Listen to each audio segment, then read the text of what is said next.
xibaar yu wér te wóor ca tàng ba abonnez-vous pour ngeen di mën di jot suñuy vidéo. jërë ngeen jëf ci ànd gi ak ñun ci chaîne bii di Buzz 221 HD ginnaaw bi ñu leen nuyoo comme ni nga daan defee saa su ne di ñaan ngeen abonné activer cloche notification bi tey aimé vidéo bi Pastef dàq président Bassirou Diomaye Diakhar Faye ci li nga xam ni moo di parti bi Ousmane Sonko daan na ci tontu ci ab entretien bu mu doon amal ak rajo France Internationale ak France 24 Ousmane Sonko daan nay évoquer l'éventualité d'une exclusion de Diomaye Faye de Pastef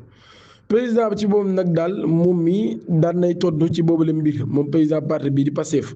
mu ni loolu nag daal jamono ji nekkul li nga xam ne moo di actualité mu ni ça s'appréciera le moment venu, écarte-t-il d'emblée. Donc nous n'en sommes pas encore là. La partie appréciera maanaam kon ak guñ ci loolu parti bi nag moom mooy apprécier boobu la mbir. La patriote en chef de poursuivre le parti Pastef est très structuré, très organisé. Il a des textes et ces textes sont très clairs sur les procédures à suivre, sur les griefs à mettre sur la table pour pouvoir parler de l'exclusion ou pas de quelqu'un.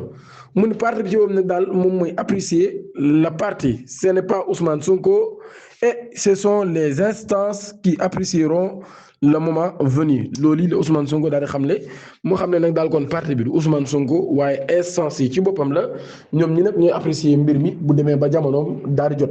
li muy xam ne nag daal kon moom Ousmane Sonko mooy que ni dàq président de la République Bassirou Diomaye Diakhar Faye am déet nekkagul loo xam ne ci parti bi waxtaanee nañ ko ba jël ci ab décision wala lu ni mel te loolu dogal la boo xam ne nag ci parti bi lay jógee parti bi ci boppam ñoom ñooy jël dogal boobu ngir dàq ko wala ñu bañ koo dàq loolu nag mi ngi laaj saa yu demee ba ki nga xam ni moom mooy njiitu réew bu Sénégal def kon lu tax ñu war koo dàq rek maanaam mën nañ koo dàq loolu kon lañ mën a sous-entendre ci yooyu lay wax jamono ji kon mu wax ni parti bi moom du Ousmane Sonko kese waaye dafa am ay jaaruwaay am ñoo xam ñoo bokk ci parti bi ku ci nekk am taxawaay boo xam ni war nga koo am kon moom premier ministre Ousmane Sonko kon toon na daal ci boobu leen mbir waaye nag yeeyul waxul ni bokk dinañ ko daax am njët li mu wax rek mooy jëlaguñ ci benn décision. Abonnez-vous, activez la cloche de notification te ngeen aimé vidéo bi jërë ngeen jëf.